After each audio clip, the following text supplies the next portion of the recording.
Hello and welcome to the part 12.5 of my 2024 F1 season simulation. This is the recap of the first 12 races that happened as we are in the midway point of the season. This is pretty much just before the summer break, as Hungary is the next race. I'm pretty sure it's in Belgium, which should still be before the summer break, if I remember correctly, as that was changed last year. In terms of the Road Drivers Championship, we have Max Verstappen leading the way after the first 12 races, 37 points ahead of Fernando Alonso. The most victories are Alonso's, basically. They won 3 races of the past 6. Basically, as Max Verstappen won no races in the past 6 races, but got a lot of podiums. As we can see, Max Verstappen having the most podiums out of anyone, having the most pole positions out of anyone as well. This is a weird pole to win conversion ratio for Max Verstappen that we're not used to see, as he has more pole positions than victories. That's more of a Charles Leclerc stat, who funnily enough has only 2 victories and 0 pole positions. But I'm pretty sure both of those victories from Charles Leclerc are from Max Verstappen pole positions, which is even funnier. Fastest laps, Max Verstappen leading the way by quite a big margin, having 2 more fastest laps than any other driver combined. Other drivers combined, basically. Charles Leclerc still in P3, not quite within the championship hunt, as Alonso is probably out of it as well. I don't want to jinx anything, but right now it looks like Max Verstappen's gonna get his 4th title and 4th consecutive title as well. Charles Leclerc on 2 victories, 3 podiums, and 3 fastest laps. Yeah, Charles Leclerc having everything, but no pole positions is just weird. And I mean, I like it. I like unexpected results. That's just why the simulations exist. I could have just made up all the things, but this is very more interesting, and that's the reason I will never rig my simulations, because that would just not be interesting for me. Right now this is unexpected. I don't know the result before I simulate it, so this is how interesting it always is for me, and I'm just sharing the results with you in these videos. Hopefully you like them. P4, Oscar Piastri still ahead of his teammate in P4, 134 points, 2 victories, 4 podiums, and 2 pole positions, and a fastest lap. Stats may seem like Piastri is beating his teammate, but when you see the head-to-heads, you'll see just why I wouldn't say beating, more like matching as of right now. So the head-to-heads show a bit more context on the stats. Piastri having twice as many victories and more podiums, and a fastest lap over Norris. But I would say this is the closest duo driver pairing that we have on the grid right now, and the simulation, obviously. George Russell in P6, not as far ahead in the championship as we saw him last time. After the first 6 races, George Russell was pretty much in P2, if I remember, or P3. It definitely was top 3. I remember him scoring podium after podium. That's where he has the 2nd most podiums, tied with Alonso on 5. That's pretty much all from the start of the season in the first 6 races. Then in the next 6, it seemed like Russell has lost his, I don't know how to say it, just keeps making mistakes, keeps getting out qualified by Hamilton and outraced by Hamilton. Just couldn't manage the consistency from the start of the season that he showed, and it was at one time it looked like Russell could fight for the championship, but right now it's pretty much done for Mercedes in the Drivers' Championship. Constructors maybe more possible in the best case scenario, but that's about it. Carlos Sainz in P7 on 94 points, a victory, 3 podiums, and a pole position. This is another thing I want to say. Looks like Leclerc is demolishing Sainz right now. Well, not demolishing, it was even worse after the first 6 races. But here still looks like Leclerc's convincingly beating Sainz. But when you get to head-to-heads again, I would say they're the second closest driver pairing. Actually, the whole head-to-head will be very weird for Ferrari. I'll just say it like that. Hamilton in P8, 91 points and only one podium. This is the driver that's like finishing P4 every single race, so that's why he has like no podiums and no pretty much other stats. The only victory for Mercedes came from George Russell after that crazy Grand Prix. I actually don't remember which one it was, but I'll get to that later as we see the graph. I remember which Grand Prix it was, and I just remember it being crazy, and that's just how Russell won it. Checo Perez in P9, 82 points. Now 118 points. I don't think the gap became much bigger or much smaller. It just pretty much remained where it was, and that's quite impressive for Checo to, well, bounce back and have some kind of good results streak and able to get some points for Red Bull to maintain their lead in the constructors. With obviously Max scoring a lot of points, but as things stand, Max Verstappen would only be P5 in the constructors, and that's just showing that the second driver is important here.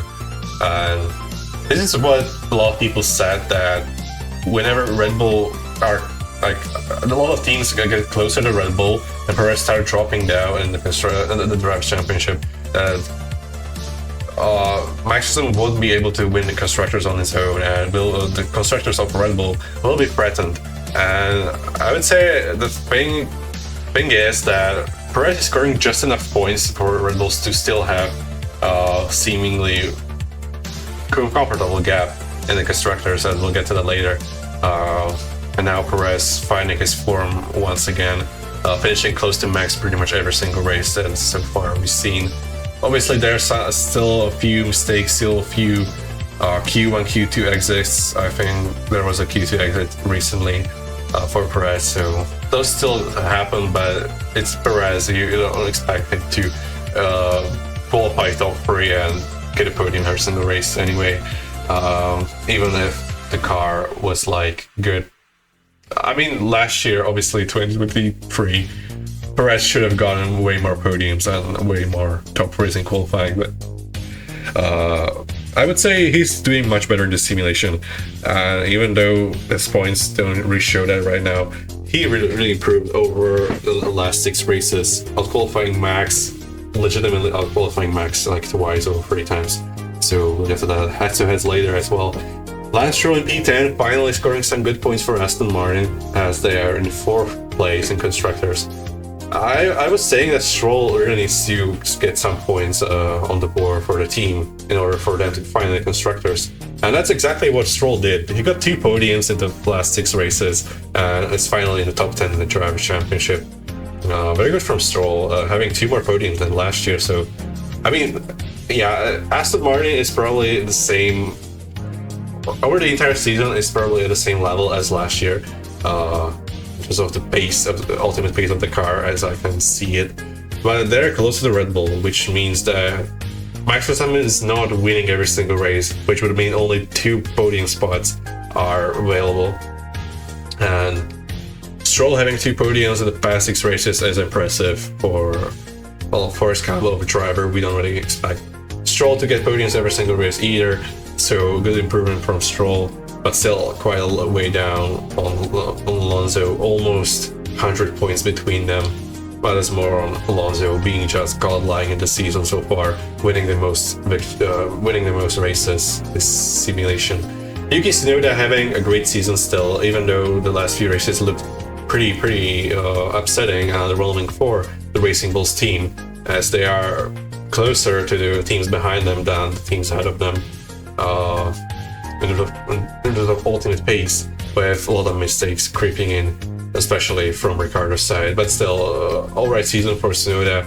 And yeah, they're still ahead of Alpine in the constructors, which should be their main goal for the next 12 races, to remain ahead of the Alpine, which seem to get more pace out of the car in a race or 2 in the last few races, as we saw Alpines getting good points and scoring high. So hopefully we can see some kind of a fight. But Racing Bulls team definitely deserve at least a top 7 finish in the constructors after this pretty good car they built for the season, thanks to that collaboration with Red Bull, obviously.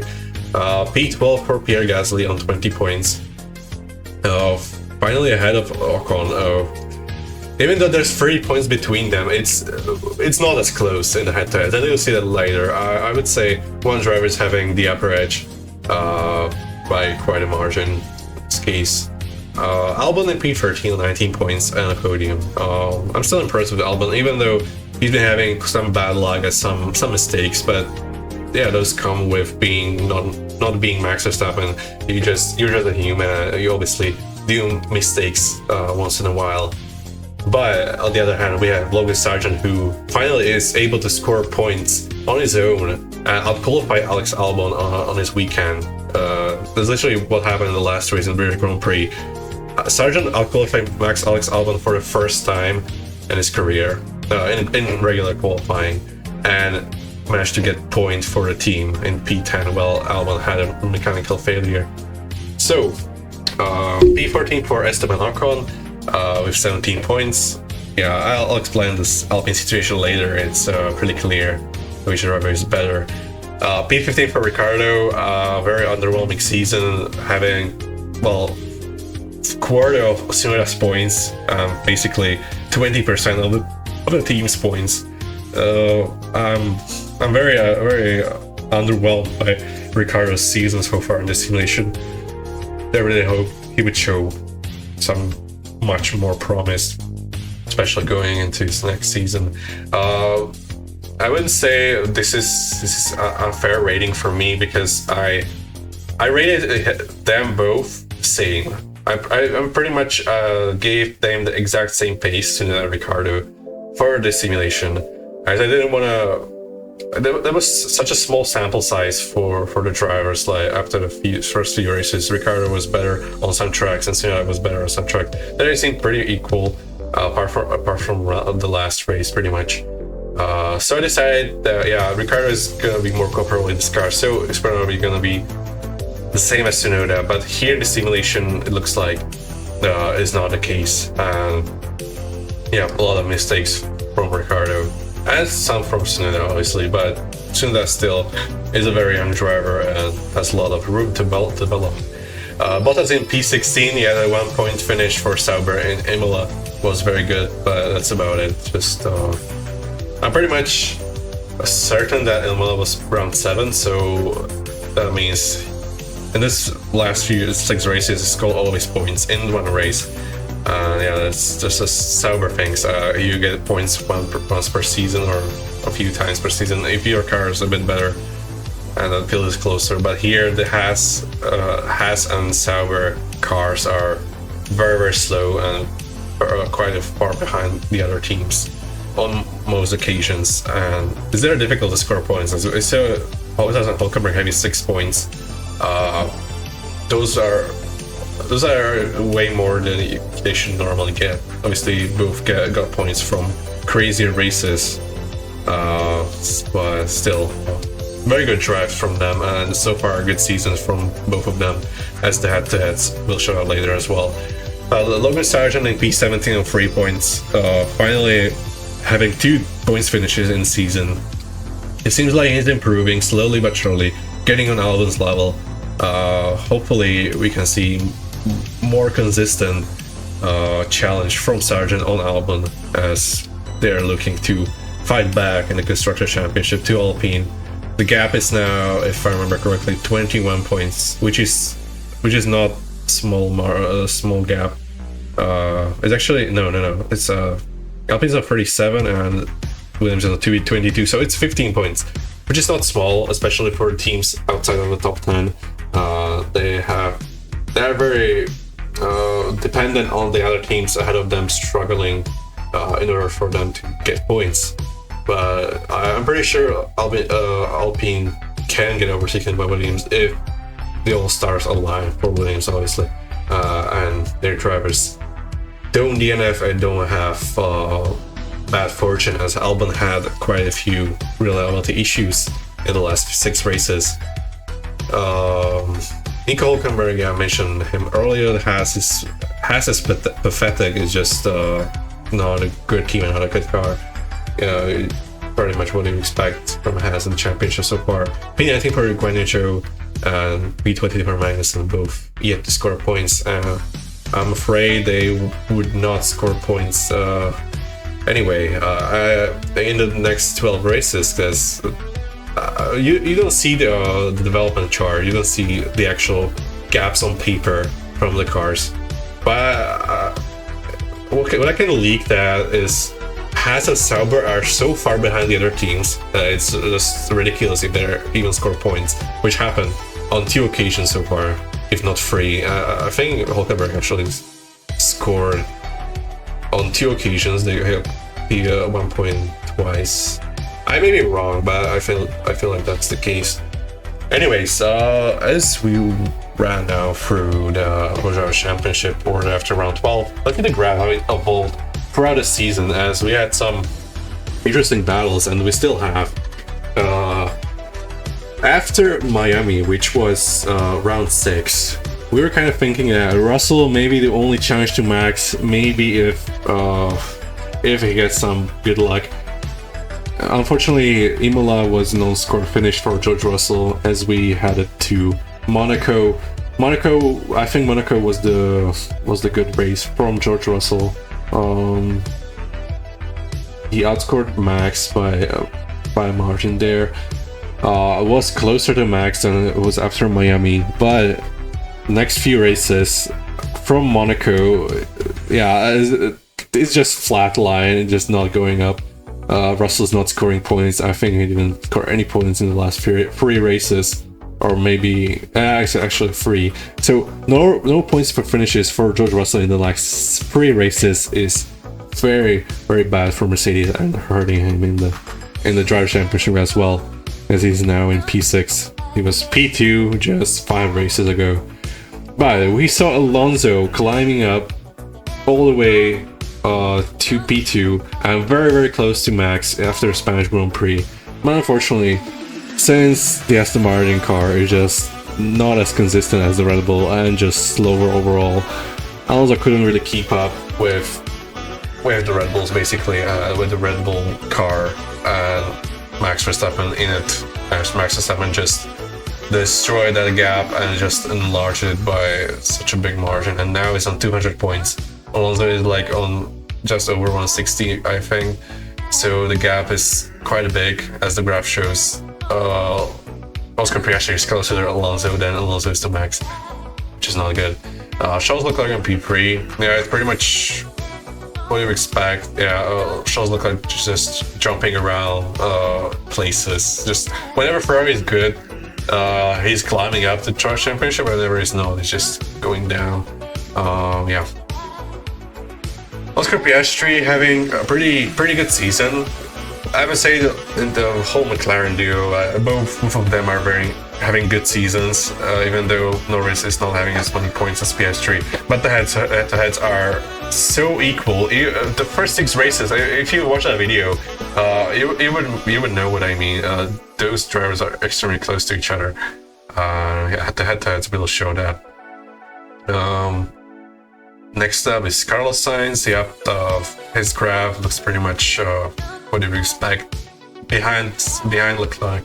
But as we'll get to head-to-heads, there's one stat that I don't really know why is it the case, as I think one driver should be very better in that aspect that the other driver is excelling at in the simulation. Lewis Hamilton, getting much closer to George Russell in the last 6 races, especially Russell not scoring points. Greatly helped Hamilton. Hamilton is scoring points like pretty much every single race, apart from like Saudi Arabia and Australia. Ever since Japan, he's scoring points every single race. He's on a great point scoring streak. Just getting the consistency there, just not those good results like podiums and wins, but getting P4 or P5 every single race is still very good and very consistent, especially for Mercedes in the constructors. P9 for Checo Perez. The graph can show that ever since Spain. It's just the last 3 races basically he's been getting some good points for the team, but it's the case for Max as well. Max plummeted up, basically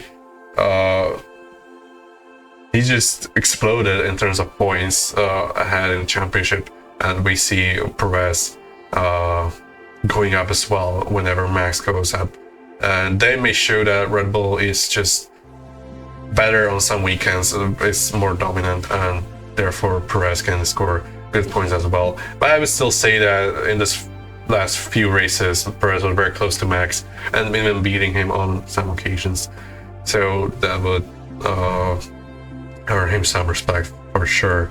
Yeah, the season is far from perfect for Perez, and as you didn't vote for Perez to be basically switched, I don't feel like I'm gonna switch him for Tsunoda just yet. Maybe during the summer break, if you obviously vote for it, but I don't see too many comments on these videos anyway, so I'm assuming you don't really want those things to happen. So I'm gonna let Perez probably to stick in for the rest of the season as well in the Red Bull car. Lance Stroll, ever since Canada, very good scoring points for the Aston Martin. Pretty much overtook like 4 or 5 drivers in the Drivers' Championship in the last 4 races. Very good from Stroll, finally scoring points in a very good Aston Martin that it is. Yuki Tsunoda on a huge streak of no points finishes up until the British Grand Prix, where both Racing Bulls cars actually scored points. So it was a decent weekend for the team. Yeah, the Alpines and Albon almost next to each other in the World Drivers' Championship on this graph. The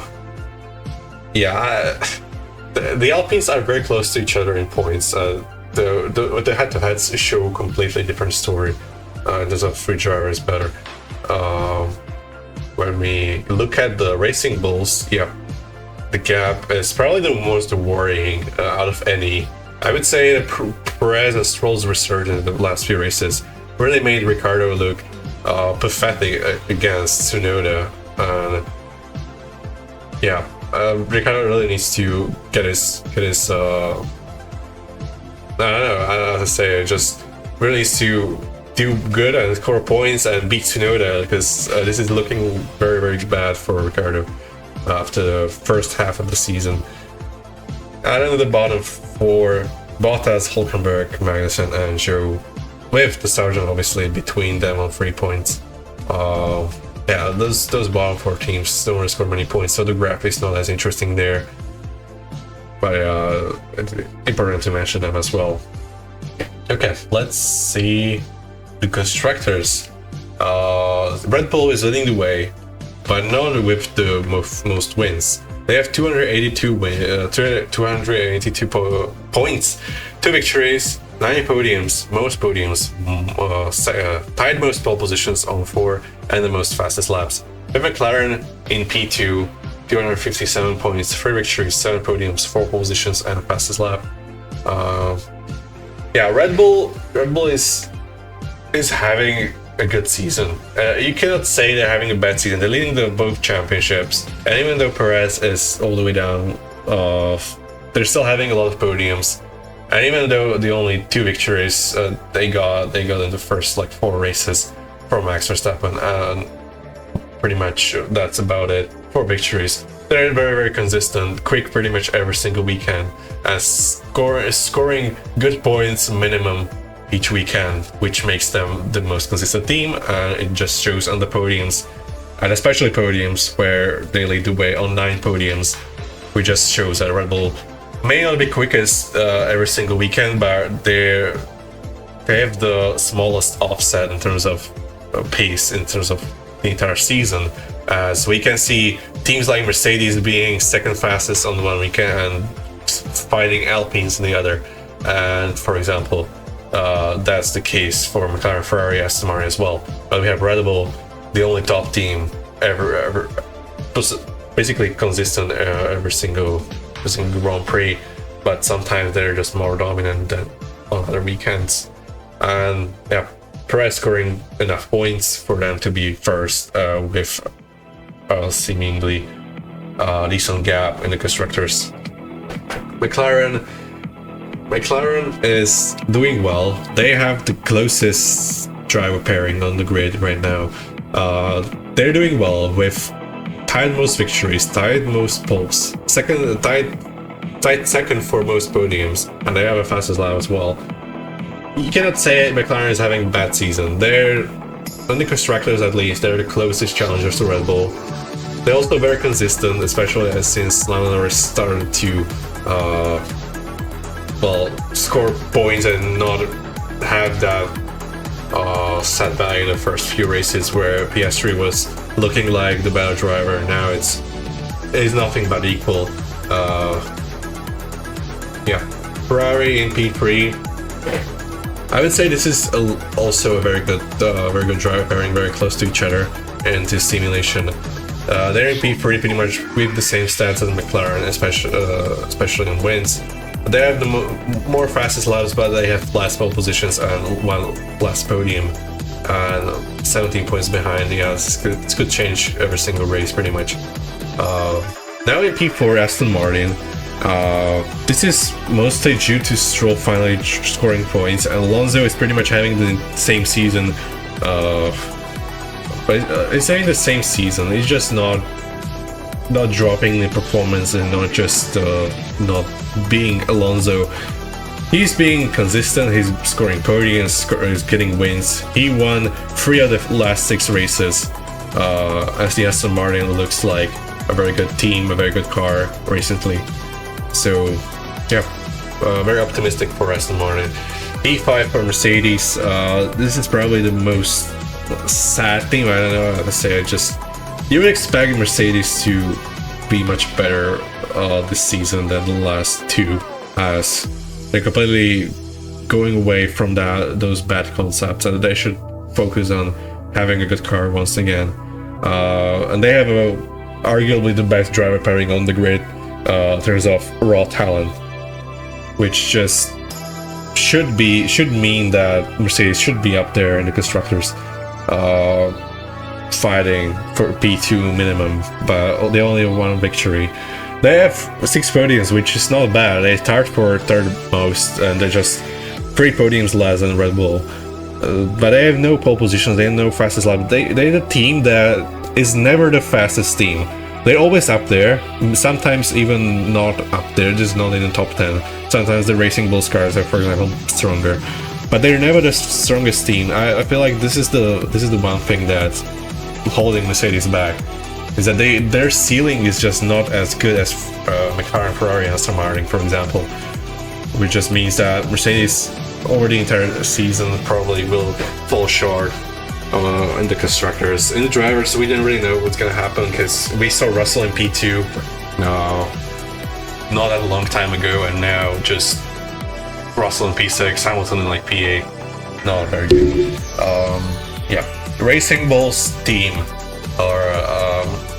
they have a very weird and unlikable name that I'm not gonna mention in real life. Obviously, they changed their colors to blue, similar to Williams. I didn't want to have those teams confuse you, so I retained the color for Racing Bulls from the AlphaTauri team of last season, as I thought that would be better for them to have the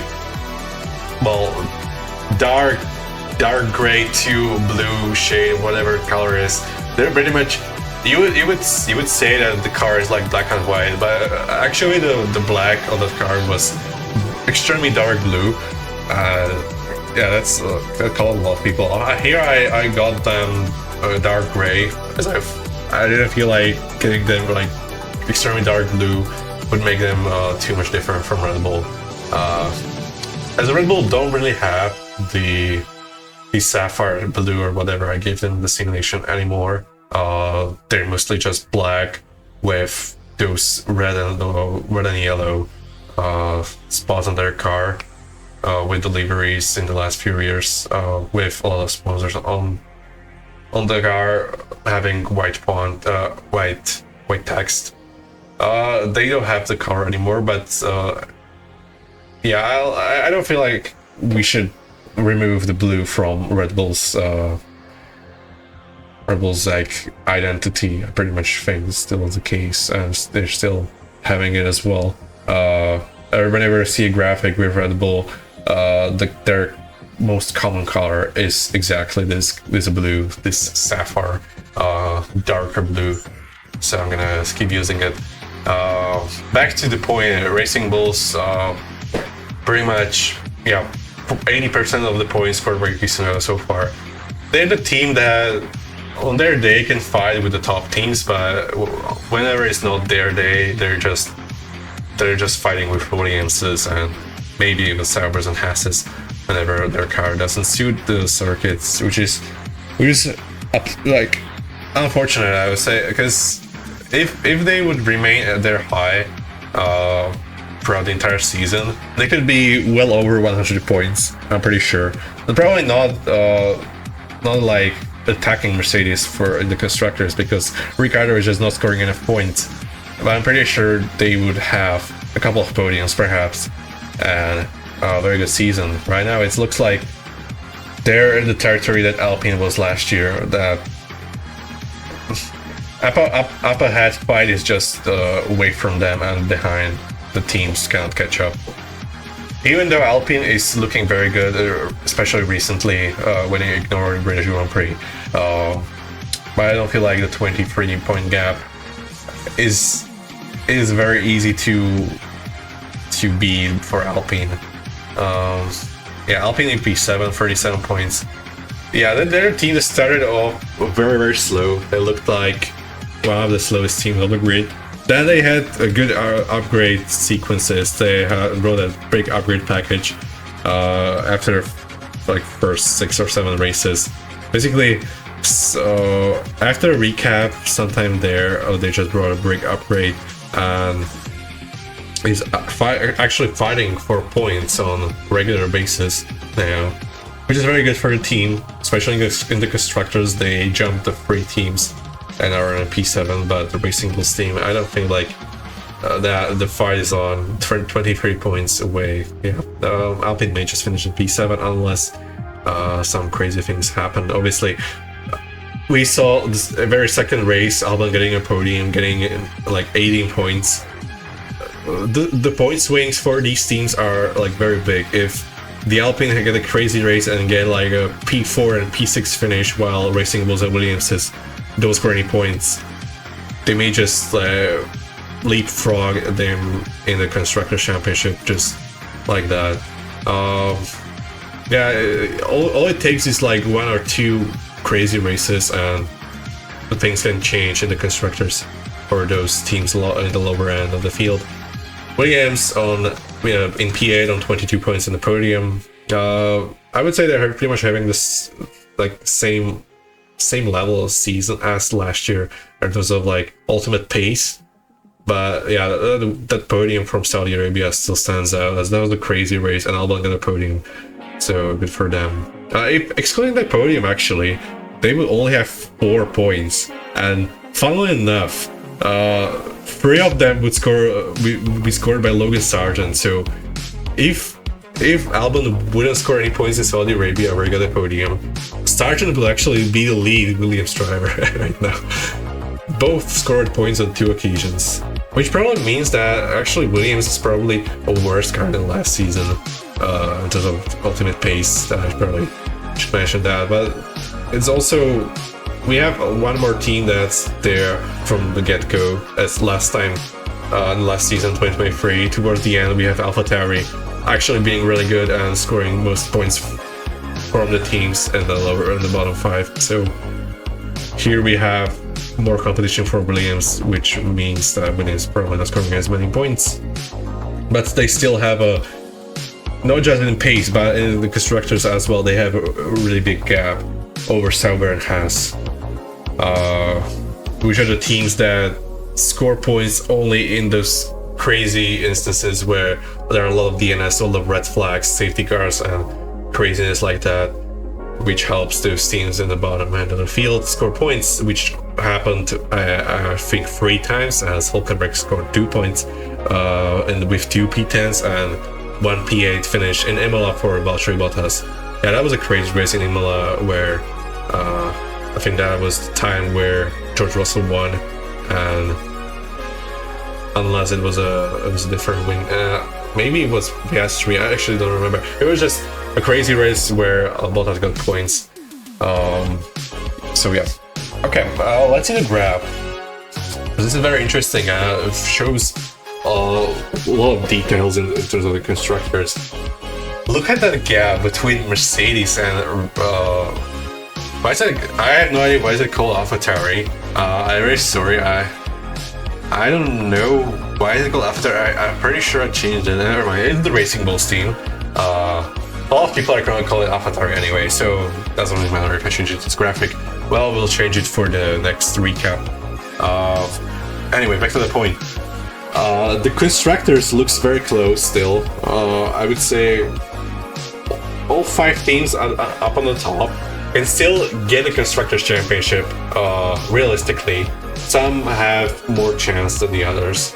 I would say that, yeah, Red Bull is probably the most likely to be in constructors at this point, with Mercedes probably least likely.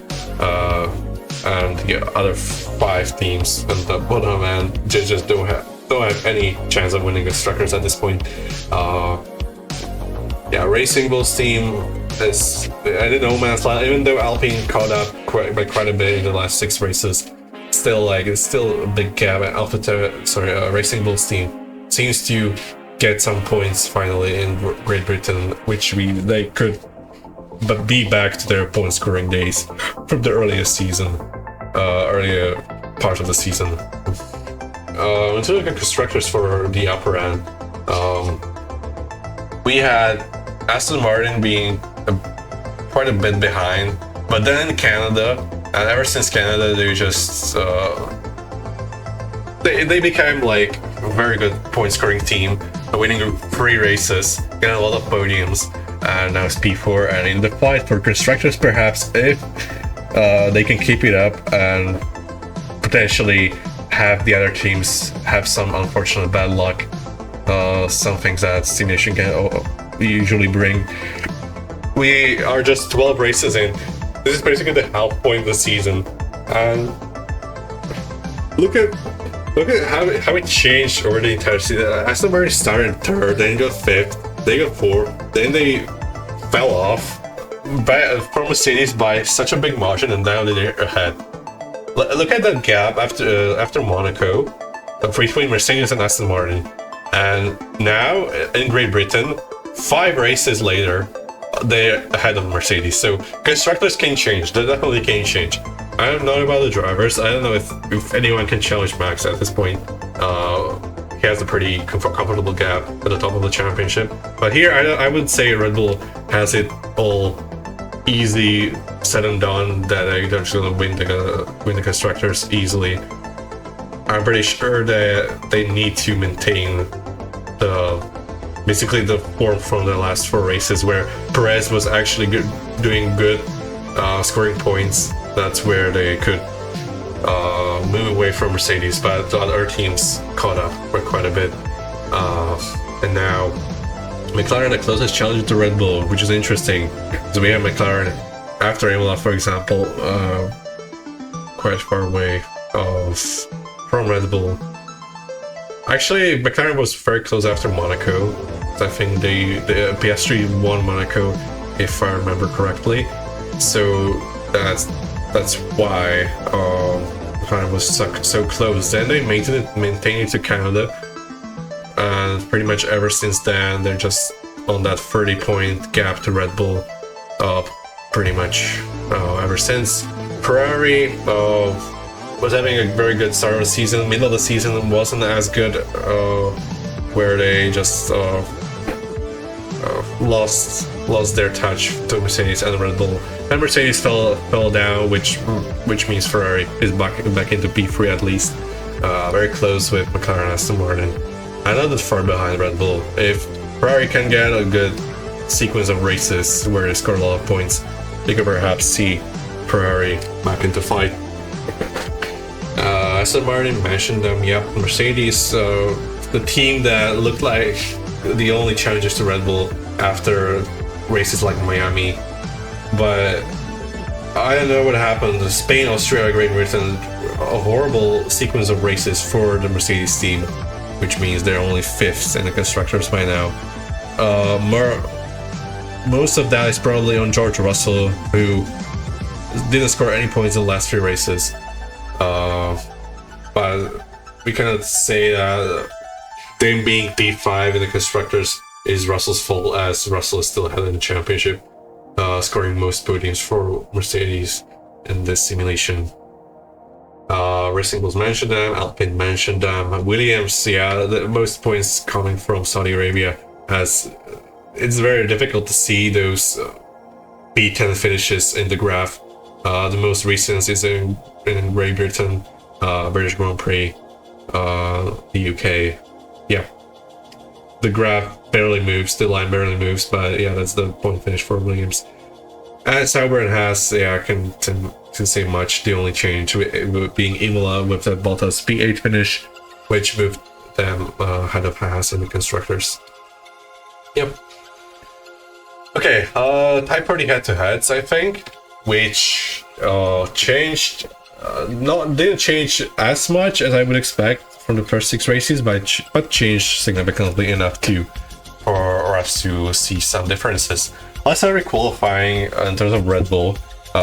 It's now sprint quali 2-1 for Max, 9-3 for Perez. I think 3 of those qualifying victories for Perez were in the last 6 races. So what I was saying in the Drivers' Championship, that Perez is finally finding his form, and I mean 11-4 is not a good look, especially in a qualifying head-to-head. But against Max Verstappen, 11-4 is not horrible. It's better than last season. There's some improvement. Average sprint qualifying position 3.0 for Max, 4.0 for Perez. They're the 2 with the best average sprint quali. Perez having the second best sprint quali average position is very good. It's pretty underrated as well. Average quali position is Max actually second behind Alonso on 4.3, but Perez is 8.8. Second last of the top 5 teams drivers. Only worst driver is Lance Stroll, obviously on 9.3, who also, just like Perez, found his form only recently in the last 3 or 4 races. So the combined sprint quali plus quali average 4.0 for Max Verstappen, which is the best, and 7.8 for Checo Perez, which is still the ninth best, but it's much closer than the rest of the field. It's very close to Hamilton, for example. Okay, sprint races 3-0 for Max, yeah, something you would expect. 10-2 for Max as well in the races, which means 13-2 in the combined race head-to-head. This is like probably the place where Perez struggles a bit more than in qualifying, which is weird to say. You would expect Perez to do better in races than in qualifying.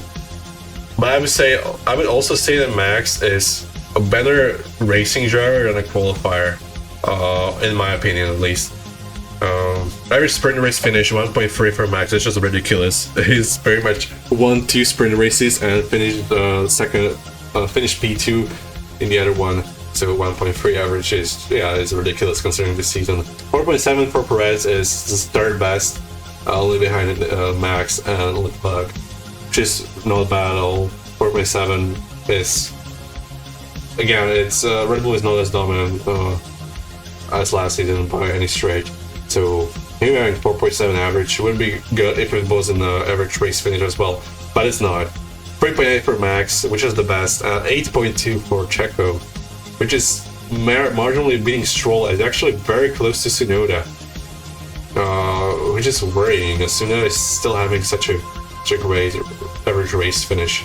Combined 3.3 for Max, which is the best, and 7.8 for Checo, which is not good, but I guess it's an improvement over the first 6 races. Heading to Mercedes, where the head-to-heads are much closer than we saw after the first 6 races. 2-1 for Hamilton in sprint qualifying, 7-5 for Russell in actual qualifying, and 8-7 for Russell in the combined qualifying head-to-head. So Hamilton finally firing his form of qualifying. 8-7 is pretty much equal. I wouldn't say it's much difference. Average sprint quality is 5.7, so average for both. A 6.0 for Russell and 7.8 for Hamilton in average qualifying position.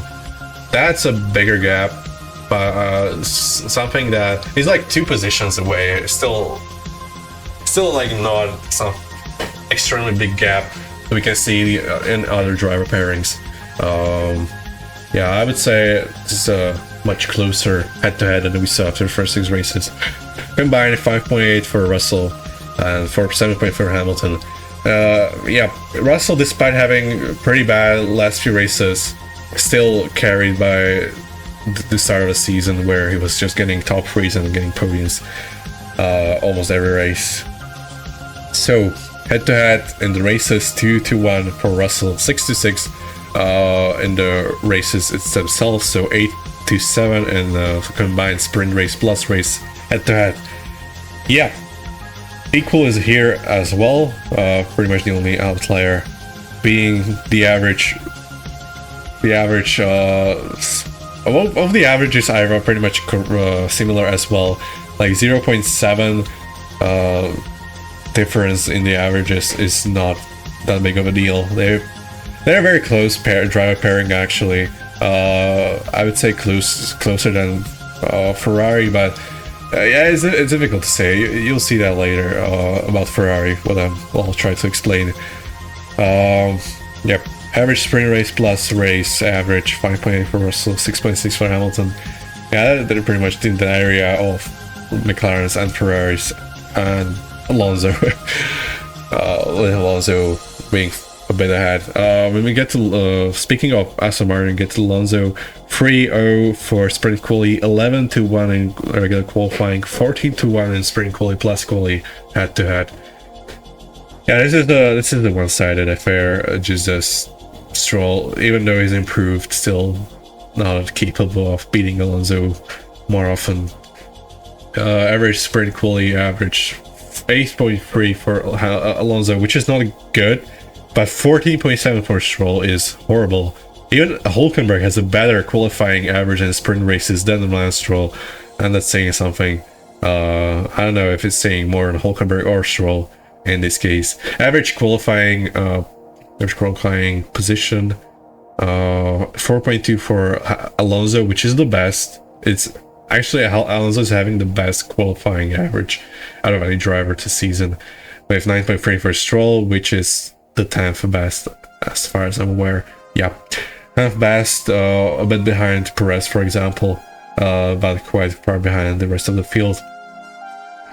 But it's in the top 10. That's the important thing.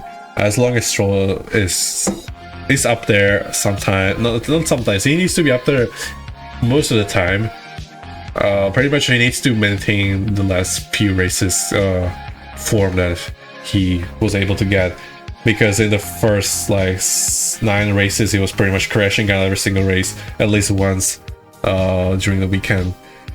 Yeah, average sprint quali plus quali 5.0 for Alonso, which is the second best, and Stroll 10.4, 10th best. Yeah, not very good. Race head to head, 3-0 for Alonso, 10-2 for Alonso as well, 13-2 for Alonso in the combined sprint race plus race head-to-head. Yep, Alonso being the better driver by far in the races as well. 5.3 average in sprint race finishes, 10.0 for Stroll, which is equal to Daniel Ricciardo for some reason. Yeah, the Racing Bulls head-to-head is pretty strange at times. Average race finish 4.8 for Alonso, which is good, and 8.4 for Stroll, which is not horrible, but as you can see, Tsunoda is very close behind, which is not a great look for Stroll, I would say. 4.8, 4.9 average sprint quality plus quality average for Alonso, which is very good, and 8.8 for Stroll and the average, which is just not good. Ferraris, this is the confusing one. 2-1 for Leclerc in sprint quali, but 8-4 in quali for Carlos Sainz up against Charles Leclerc. This is the thing that I was very confused about after I did this head-to-heads. Why is Carlos having such a good qualifying record against Leclerc? Whenever I was giving the drivers the baseline numbers in terms of pace. Qualifying pace, Charles Leclerc should be on average like 2/10 faster than Carlos Sainz. 8-4 is the head-to-head. That was some really bad RNG for Charles, for sure, in here. Sprint quality plus quality is 9-6 for Carlos Sainz. So Carlos Sainz being the better qualifier in the simulation, not something you would realistically expect, but I mean, it's simulation, and if it happens in reality, I'll be more surprised and more like, yeah. I wouldn't be like saying it's something unthinkable happened. Like, this can happen if Charles is just not having perfect qualifyings, which doesn't happen often in the Ferrari anyway. 4.7 average sprint quality, which is very good for Charles, and 6.3 for Sainz, which is not bad. Average quality position 6.5 for Charles with 6.3 for Sainz. They're pretty much equal in average qualifying position, but 8-4 in head-to-head for Carlos Sainz. So it's not like Carlos is destroying Charles in qualifying. It's not that at all. It's just they're equal, but the head-to-head shows otherwise. Average sprint quality plus quality position, Charles Leclerc is actually the lead driver here, despite losing the head-to-head. 6.1 for Charles, 6.3 for Carlos Sainz.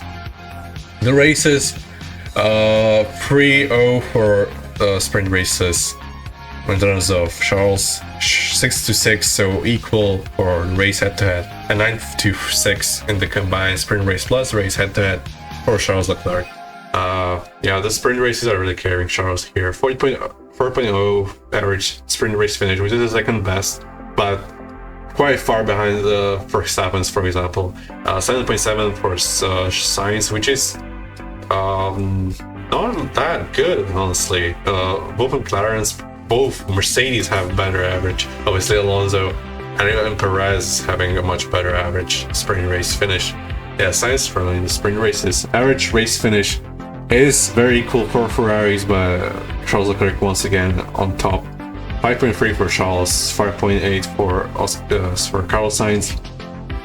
Average sprint race plus race head-to-head for Charles, 5.1, and 6.2 for Carlos Sainz. So Charles Leclerc being on average the better driver in terms of in the races it's themselves.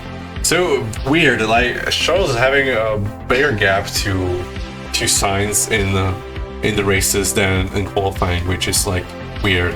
You expect Charles to have more of the edge on Carlos and qualifying in the race, but here's the exact opposite. Interesting. Yeah, Carlos. Sorry. Alpine, Ocon and Gasly. This head-to-head is weird, to say the least. 2-1 in sprint quali for Ocon. 8.4 to Gasly in regular quali, which means 9-6 in sprint quali plus quali. So very similar to last year in terms of qualifying. But in the average sprint quali, it's Ocon on top by 1.0 positions on average. Average quali position is much better for Gasly, 1.1. Average qualifying position better, 12.7 for Gasly, 13.8 for Ocon, and the average sprint quali plus quali, 12.3 for Gasly, 13.0 for Ocon. I would say this is very similar to last year in terms of the so far statistics. But in the races, that's where Ocon was not by far, but the better driver last year. 2-1 for Ocon in sprint races, yeah, makes sense. But 10-2 for Pierre Gasly in the races, like regular Grand Prix. 10-2, which means 11-4 sprint race plus race head-to-head. And remember, Gasly has 20 points, Ocon has 17. They're pretty much next to each other in the Drivers' Championship, with just Albon separating them. But there is such close margin in the Drivers' Championship. But here, the head-to-head is looking so much better for Gasly, and it looks like Gasly is a much better driver this season, especially in the races, than Ocon.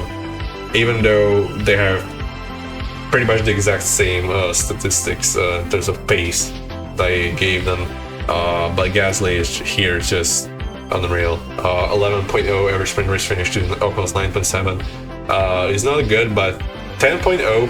10.8 for Gasly and 13.8 for Ocon. Like Ocon is having like more of those stinky races where he just finishes in the bottom three more often. But in terms of points, it's just equal, because whenever the Alpine is scoring points, it's more equal than whenever it's not. And Alpine is only getting good recently. 12.9 for average sprint race plus race. Average for Ocon and 10.9 for Gasly. So Gasly being quite a bit better in his average aspect as well. We get to McLaren, which is in my opinion the closest drive pairing, and the stats exactly show that. 2-1 for Norris in sprint quali, 6-6 equal in quali head-to-head, and 8-7 in Norris for Norris and the combined sprint quali plus quali head-to-head. But look at those averages. After 6 races, after 6 races, it was equal pretty much here, like this. And after 12 races, it's exactly equal. 6.3 is average sprint quali position for both of them. 5.8 average quali positions for both of them, and the average sprint quali plus quali position is therefore equal as well. Wow, yeah, this is interesting. I'm flabbergasted. How are they so close after 12 races? 12 massive doses of RNG. They're this close. They're not even equal in the base stats. Like, obviously, made Norris the quicker driver based on last season and based on the progress. I made Piastri bit closer in average than to Norris than it was last season, but that's to be expected. But wow, this is so close. This is not just so close, it's equal. It's literally equal in almost every statistic. We're gonna get to the races. 2-1 for Norris in the sprints, 6-6 equal in the race, so 8-7 in the sprint race plus race head to head. This is the same as this in quali. Average sprint race finish is a bit better for Norris, 6.0 to 6.7. Average race finish is a bit better as well, 5.3 to 5.8 for Norris, but still 0.7 to 0.5 difference is almost nothing. It's just so close. Considering the qualifying is so close, the race is, if not for qualifying, I was still thinking that races are extremely close for this driver pairing. Average sprint race plus race finish 5.4 for Norris, 6.0 for Piastri.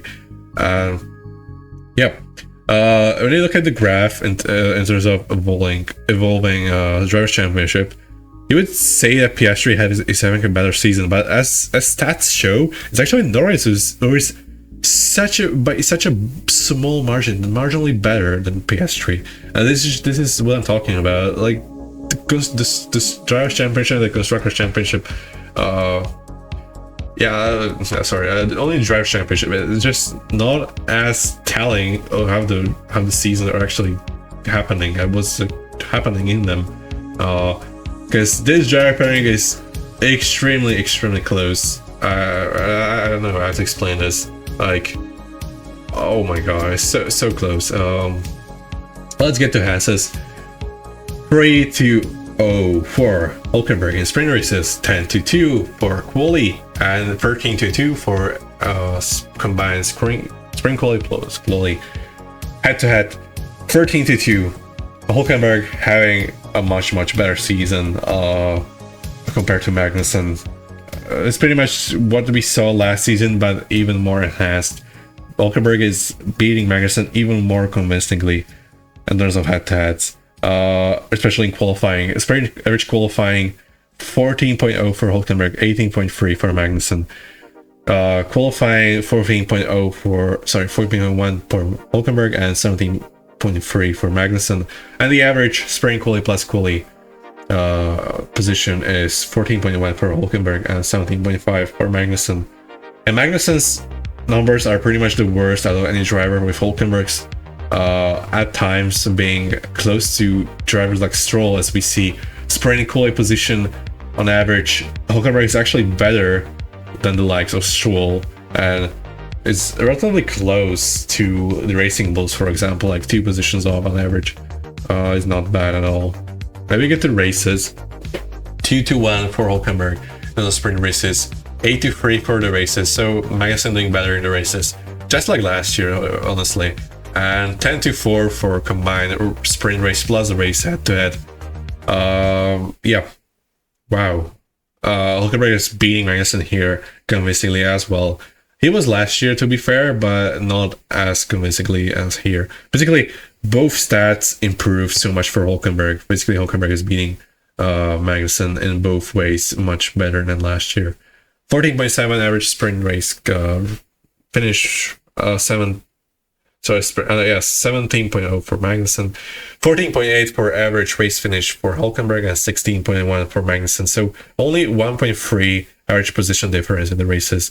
It's not that not bad for Magnussen, and honestly, it depends on you how you rate Hulkenberg. Because if you rate Hulkenberg level of below Alpines, then it's probably very bad for Magnussen. But if you rate Hulkenberg as a very good driver, not as a world champion material, but on the level of, for example, Carlos Sainz, then Magnussen is not having a horrible season. He's just depends on how you rate Hulkenberg and Magnussen as well, to be fair. Average sprint race plus race average finish is 14.8 for Hulkenberg and 16.3 for Magnussen. Yeah, Hulkenberg beating Magnussen, as you would expect, probably. 3.0 for Bottas, as we get the Saubers in sprint quality. 6-6, so equal in the qualifyings, and 9-6 in the combined sprint quali plus quali. So Bottas being better in sprint quali, but in qualifying seems equal, as the average is better towards Bottas, obviously. 15.0 for average sprint quali position for Bottas, 18.0 for Zhou. But the average qualifying is actually better for Zhou, 17.3 compares to Bottas, 17.5. As we have 17.0 for Bottas in average sprint quali plus quali finish, and 17.4 for Zhou. So Bottas is pretty much carried by those sprint of the races stats, as well as in the races. 3-0 for Bottas in the sprint races, 6-6, so equal as here as well. This the first 3 numbers for the races and qualifying are the same for Bottas and McLaren's. Like, both of them is just the exact same thing in both. They're being equal in qualifying and race, but the sprints are much better for Bottas. Average sprint race finish 16.3 to come to 17.7. Yeah, the Saubers are the slowest car right now, so not much to talk about there. 15.5 for Bottas in average race finish, and 16.1 and for Zhou. So Bottas being the better driver marginally in the races themselves, and on average sprint race plus race finish is 15.7 for Bottas and 16.4 for Zhou. So Bottas the better driver overall, not by much, but the gap is visible. Not as close as McLaren's, for example. For McLaren's, you basically cannot see the difference between the 2 drivers at this point. They're just so equal that it's actually scary. But who's not equal? We get to Racing Bulls, and even though the qualifyings look relatively equal, like 2-1 for Tsunoda and 6-6 for for both lives. They're equal in the quality head-to-head, which means 8 to 7 in combined sprint quality plus quality head-to-head. But the average positions are much different. 12.7 for sprint quality position for Tsunoda, 12.0 for Ricciardo. So actually, Ricciardo is having the better qualifying on average, but Tsunoda is bringing the head-to-head. As we get to the average qualifying, Tsunoda is 2.0 better, 11.11 compared to 11.1 compared to 13.1 for Ricciardo. So Tsunoda is the better qualifier, but the head-to-head is equal. So yeah, it depends how you look at this. Is it how to look at this? Either they're equal, or Tsunoda is just a better driver overall. It's like qualifying at least. Obviously, get to the races, it's a much less close story. As we get to the races, 2-1 for Ricciardo in sprint races. Yeah, looks alright. Ricciardo is doing alright, but the races say otherwise. 9-3 for Tsunoda, which means the combined sprint race plus race average head-to-head is 10-5 for Tsunoda.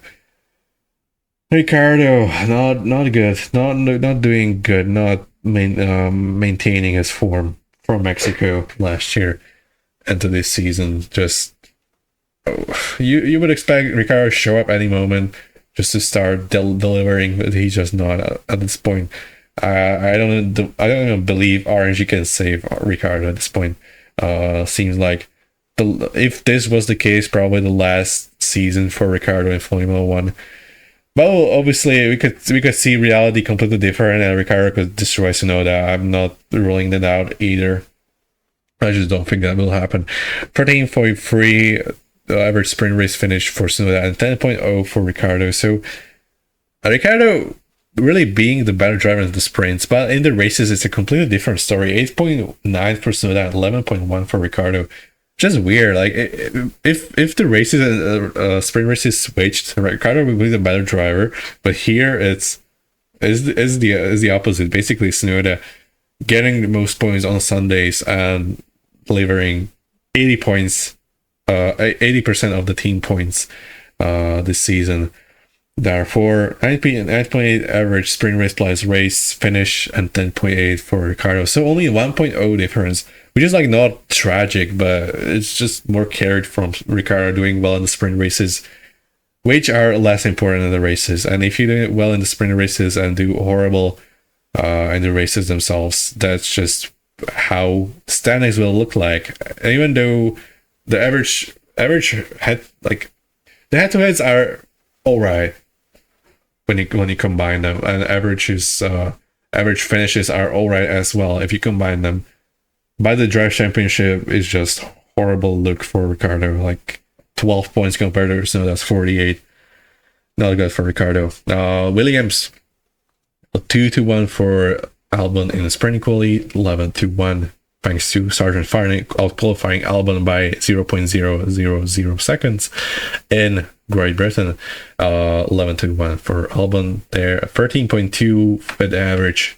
Combined sprint quality plus quality head-to-head. So yeah, Albon's still convincingly beating Sargent, but there's a glimpse of hope that Sargent could turn this around. Not turns around, maybe like to that extent that he starts beating Albon, but maybe they're just getting more on that McLaren level of closeness of the drivers. Perhaps, potentially 16.7 sprint quality finish on average for Albon, 17.3 for Sargent, so not that big of a difference there. 12.3 for Albon in the races, in the qualifying, and 16.3 in the qualifying for Sargent. So Albon being 4 positions on average ahead in quali is not a great look for Sargent, but again, it looks like he's starting to improve, just like Stroll and Perez in the last few races. So hopefully he can keep that up and make these stats better for himself at the end of the season. 13.2 on average sprint quali plus quali finish for Albon, 16.5 for Sargent. So Albon being the better driver in qualifying.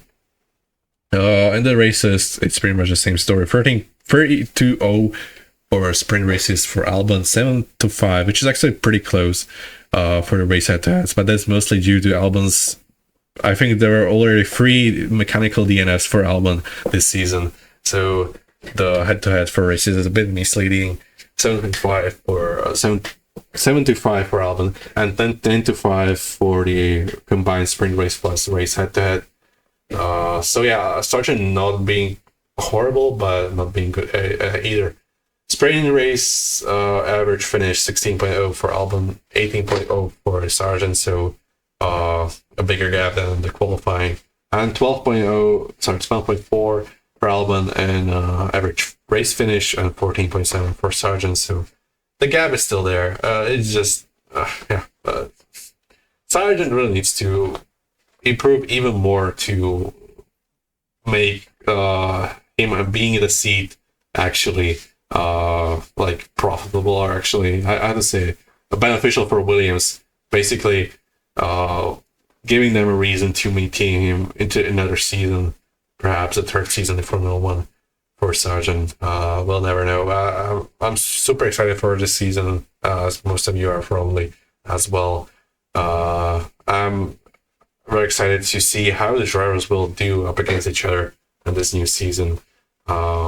I'll be very, very interested in these head-to-heads after the actual 12 races. If they're any, in any way close to these, for example, I would probably say that no, Max Verstappen is probably having twice as small numbers. Basically, if you count every single number Max has in half, especially except the average sprint race finish, is probably the realistic numbers for Max, I suppose. Unless Red Bull is not as dominant as last season, which is probably gonna be the case. Even though I predicted that Charles Leclerc champion, I just want to hope.